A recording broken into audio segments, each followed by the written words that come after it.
आप सभी छात्र छात्राओं का हिंदी क्लास आर के क्लासेस में स्वागत है। आज हम लोग राष्ट्र का स्वरूप में तीसरे अमृत पढ़ेंगे। संस्कृति संस्कृति का अभिप्राय आप जानते हैं कि जो हमारी सभ्यता है संस्कृति कहते हैं।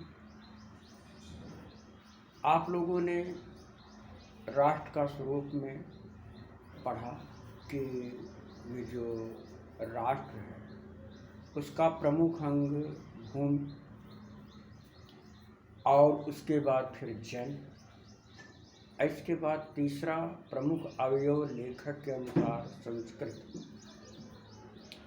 लेखक स्पष्ट करता है कि राष्ट्र का तीसरा अंग जन की संस्कृति है। मनुष्य ने युगों युगों से जिस सभ्यता का निर्माण किया है वही उसके जीवन की श्वास प्रश्वास। बिना संस्कृति के जन की कल्पना कबंध मात्र। श्वास प्रश्वास सांस लेने की क्रिया, सांस लेना और सांस छोड़ना। कबंध मात्र वह व्यक्ति जिसका सिर ना। संस्कृति ही जन का मस्तिष्क है। संस्कृति के विकास और अभ्युदय के द्वारा ही राष्ट्र की वृद्धि संभव है। राष्ट्र के समग्र रूप में भूमि और जन के साथ साथ जन की संस्कृति का महत्वपूर्ण स्थान है। अभ्युदय उन्नति। यदि भूमि और जन अपनी संस्कृति से विरहित कर दिए जाए, अलग कर दिए जाए, तो राष्ट्र का लोप समझना चाहिए, अर्थात तब राष्ट्र शब्द समाप्त हो जाता है। जीवन के विटप का पुष्प संस्कृति, अर्थात यदि जीवन को एक वृक्ष माना जाए तो जिस प्रकार वृक्ष का मूल पुष्प होता है उसी प्रकार हमारी संस्कृति हमारी पहचान है। यह एक बात और है कि जिस प्रकार जो पुष्प होता है उसमें फल निहित होता है, छिपा होता है, उसी प्रकार ये जो हमारी संस्कृति है इस संस्कृति में भी हमारे कर्तव्यों का फल निहित है। इसीलिए लेखक संस्कृति को जीवन विटप का पुष्प कहता है। संस्कृति के सौंदर्य और सौरभ में ही राटी जन के जीवन का सौंदर्य और यश अंतर्निहित मतलब छिपा हुआ है। ज्ञान और कर्म दोनों की पारस्परिक प्रकाश की संज्ञा संस्कृति, यानी जो कुछ हमने किया या हम करते हैं और जो कुछ हमारे विचार हैं, ये दोनों मिलाकर हमारी संस्कृति। अगर संक्षेप में और ज़्यादा स्पष्ट शब्दों में कहें तो इसका मतलब ये है कि अपनी बुद्धि और विवेक के द्वारा की गई साहित्यिक रचनाएं और इसके साथ ही जो हमने कर्तव्य किए हैं, जो हमने काम किए हैं, जो मूर्त रूप में इमारतें बनाई हैं, सड़कें बनाई हैं, पुल बनाए हैं, ये दोनों ही हमारी संस्कृति के अंग हैं। भूमि पर बसने वाले जन ने ज्ञान के विकास की युक्ति ही संस्कृति के रूप में प्रकट होती है। प्रत्येक जात अपनी अपनी विशेषताओं के साथ इस युक्ति को निश्चित करती है और उससे प्रेरित संस्कृति का विकास करती है। इस दृष्टि से प्रत्येक जन की अपनी अपनी भावना के अनुसार पृथक पृथक संस्कृतियाँ राष्ट्र में विकसित हुई। यानी व्यक्तियों की जो विशेषताएं होती हैं, जो भौगोलिक परिस्थितियों के कारण, जो सामाजिक परिस्थितियों के कारण, अन्य परिस्थितियों के कारण जो विभिन्न प्रकार की विशेषताएं होती हैं, वो सब विशेषताएं मिल करके उसकी संस्कृति का निर्माण करती हैं। ये परिस्थितियां प्रायः भिन्न होती हैं। जब भिन्न होती हैं इसलिए हमारी संस्कृति भी अलग अलग भिन्न होती है। हम जो हमारी संस्कृति है वो भी प्रायः भिन्न ही होती है, परंतु उन सब का मूलाधार पारस्परिक सहिष्णुता और समन्वय पर निर्भर करता है। किंतु जितनी भी प्रकार की संस्कृतियां हैं वो सभी संस्कृतियां अपने में एक दूसरी संस्कृति को समाहित करने की क्षमता रखती हैं, और जिन संस्कृतियों में यह गुण नहीं है वे संस्कृतियाँ नष्ट हो जाती हैं। जंगल में जिस प्रकार अनेक लता वृक्ष और वनस्पति अपने अदम्य भाव से उठते पारस्परिक सम्मिलन से अविरोधी स्थिति प्राप्त करते हैं, अदम्य जिसको दबाया ना जा सके, अविरोधी जहाँ पर विरोध की स्थिति ना हो, यानी जैसे जंगल में तमाम पेड़ पौधे लताएं आदि होती हैं और वे सब बिना दूसरे का नुकसान पहुँचाए दूसरे का सहयोग लेकर के अपना विकास करती हैं और दूसरे का भी विकास करती हैं। ऐसे ही हमारी संस्कृति में रहने वाले जन एक दूसरे का पारस्परिक सहयोग करते हुए अपनी संस्कृति का विकास और स्वयं अपना विकास करते हैं। उसी प्रकार राष्ट्रीय जीवन की अनेक विधियां राष्ट्रीय संस्कृति में समन्वय प्राप्त करती हैं। लेखक बताता है कि जैसे सब नदियां नाले मिलकर के अंततः समुद्र में चले जाते हैं, उसी प्रकार हमारे जीवन की छोटी छोटी बातें, हमारे जीवन के छोटे छोटे विचार मिल कर के जिस प्रकार नदियाँ समुद्र में जाती हैं, उसी प्रकार हमारे एक विराट संस्कृति का निर्माण होता है। साहित्य, कला, नृत्य, गीत, आमोद प्रमोद अनेक प्रकार अनेक रूपों में राष्ट्रीय जन अपने अपने मानसिक भावों को प्रकट करते हैं। आत्मा का जो विश्वव्यापी आनंद भाव है वह इन विविध रूपों में साकार होता है। यद्यपि बाह्य रूप की दृष्टि से संस्कृत के बाहरी लक्षण दिखाई पड़ते हैं, परंतु आंतरिक आनंद की दृष्टि से इनमें एक सूत्रता है। जो व्यक्ति सहृदय है वो प्रत्येक संस्कृति के आनंद पक्ष को स्वीकार करता है और उससे आनंदित होता है। इस प्रकार की उदार भावना ही विविध जनों से बने हुए राष्ट्र के लिए स्वस्थकर है। यानी साहित्य, संगीत, कला और आमोद प्रमोद के जो भी विभिन्न प्रकार के भाव हैं जो हमारी मानसिक विशेषताओं को प्रकट करते हैं, वे सब हमारे मनोभावों को प्रकट करने के साथ हमारी संस्कृति का निर्माण करते हैं। लेखक के अनुसार कि जो व्यक्ति अलग अलग होते हुए भी इन सभी कलाओं, इन सभी संगीतों का आनंद अपने अनुसार ले सकता है, वह सभी संस्कृति ही है।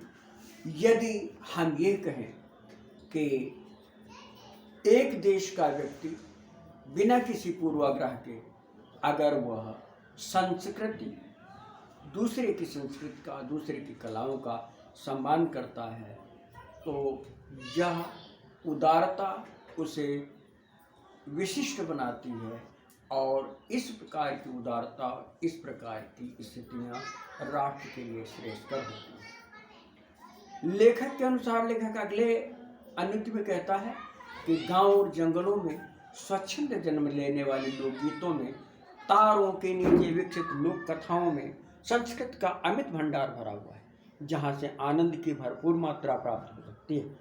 राष्ट्रीय संस्कृत के परिचय काल में उन सब का स्वागत करने की आवश्यकता है। अर्थात लेखक के अनुसार साहित्य केवल वह नहीं जो विशिष्ट लोगों के द्वारा रचा गया है, जिसको मुद्रित किया गया है, जो प्रकाशित हुआ है, जो समाज में समादृत हुआ है, उसी साहित्य का मूल्यांकन संस्कृति में नहीं है, अपितु वो सभी संपूर्ण साहित्य जिसको गांव के लोगों ने रचा है, जिनका गांव तक ही प्रभाव है, जिनको हम जन साहित्य, लोक साहित्य, लोक भाषा कह करके हम उपेक्षा करते हैं, उसकी उपेक्षा वास्तव में उचित नहीं है और उन सब का सम्यक सम्मान करके ही हम अपने संस्कृति को आदृत कर सकते हैं और अपनी संस्कृति को बढ़ा सकते हैं। पूर्वजों ने चरित्र और धर्म, विज्ञान, साहित्य और कला की संस्कृत के क्षेत्र में जो कुछ भी पराक्रम किया है, वह सारे विस्तार को हम गौरव के साथ धारण करते हैं और उसके तेज को अपने भावी जीवन में साक्षात देखना चाहते हैं। यही राष्ट्र संवर्धन का स्वाभाविक प्रकार है। यानी अपने विचारों को साहित्य, कला, धर्म, विज्ञान आदि के द्वारा हमारे पूर्वजों ने जो हमको थाती के रूप में सौंपा है, उसका अपने जीवन में प्रयोग करना तथा भावी पीढ़ियों के लिए स्थानांतरित करना हम सब लोगों का कर्तव्य बन जाता है। यही राष्ट्र संवर्धन का स्वाभाविक प्रकार है। यहाँ अतीत वर्तमान के लिए भार रूप नहीं, अर्थात जो बीता हुआ समय है उसको हम जबरदस्ती ग्रहण किए हुए नहीं है। जहाँ भूत वर्तमान को जकड़ नहीं रखना चाहता, अर्थात जहाँ भूतकाल की संस्कृति यथा बीती हुई संस्कृति अथवा बीते हुए विचार हमारे देश की प्रगति में बाधक नहीं है, अपितु साधक, वरन अपने वरदान से पुष्ट करके उसे आगे बढ़ाना चाहता है, उस राष्ट्र का हम स्वागत करते हैं। यानी हमारा अतीत, हमारा बीता हुआ समय, ये जो भी है वह बीता हुआ समय हमारे प्रगति में, हमारे देश की प्रगति में, हम लोगों की प्रगति में बाधक न होकर साधक है। और जो राष्ट्र ऐसा करता है वो अपने राष्ट्र की वास्तविक उन्नति करता है। अब इस पाठ के अनुसार अगर देखें, इस अन्वय में देखें तो लेखक सूत्रात्मक शैली का प्रयोग करता है। इसमें अगर देखें तो सूत्रात्मक शैली में जैसे वो कहता है कि जीवन के विटप का पुष्प संस्कृति, इसी प्रकार वो कहता है कि जहाँ अतीत वर्तमान के लिए भार रूप नहीं। इसके अतिरिक्त लेखक के भाषा में जो विभिन्न प्रकार के मिथ और अंतर कथाएं, उनका भाव, यहाँ पर एक शब्द प्रयोग किया गया है, कबंध मात्र। यदि आप लोगों ने रामकथा सुना होगा तो सुना होगा कि कबंध नाम का एक राक्षस था। विशेषता यह थी कि वह महान बलवान था। उसने किसी से न पराजित होने का वरदान प्राप्त कर रखा था और उसकी इच्छा थी कि जब मैं चाहूँ तभी मेरी मृत्यु हो। तो इंद्र ने जब उसके अत्याचारों से संपूर्ण संसार त्रस्त हुआ तो इंद्र ने उसको ऊपर वज्र का प्रहार किया।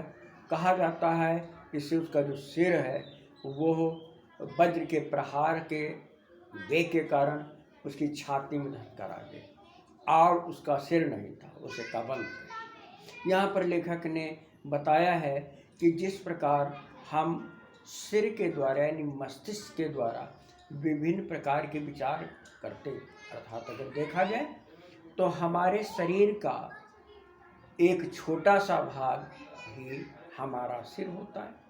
हमारे शरीर का एक छोटा सा भाग हमारा सिर है, लेकिन उस सिर के अंदर जो विचार शक्ति और मस्तिष्क है, वह मस्तिष्क ही मानव की प्रगति का सबसे बड़ा साधन। मैंने यथासंभव इस अन्वय में आए हुए कठिन शब्दों को बताने का प्रयास किया है।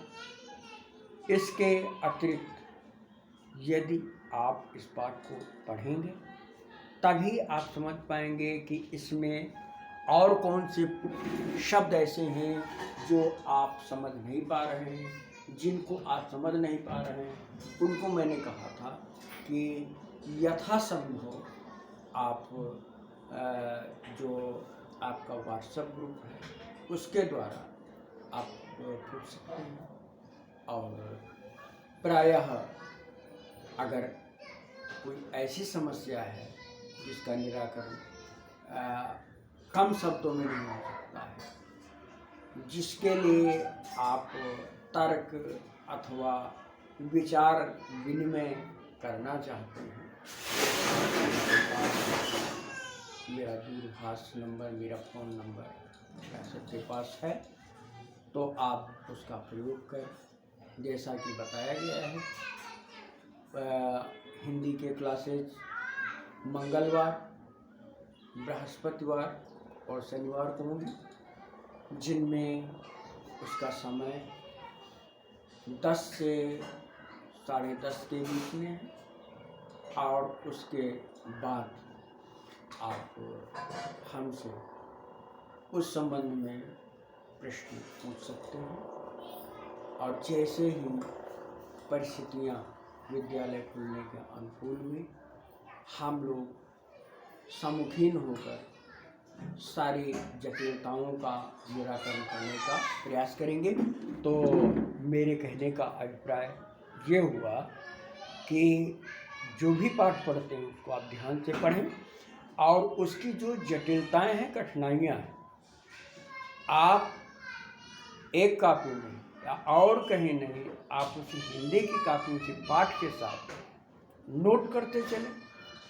जरूरी नहीं कि जो एक को आता है दूसरे को नहीं आता है, फिर उसके बाद समय पर आप उसके लिए पूछें। धन्यवाद। अगले कक्षा में मैं पुनः मिलूँगा। इसके अतिरिक्त मैं चाहता हूँ कि यदि आपको आर के हिंदी क्लासेस के वीडियो अच्छे लगे तो आप इन्हें सब्सक्राइब भी करें। धन्यवाद।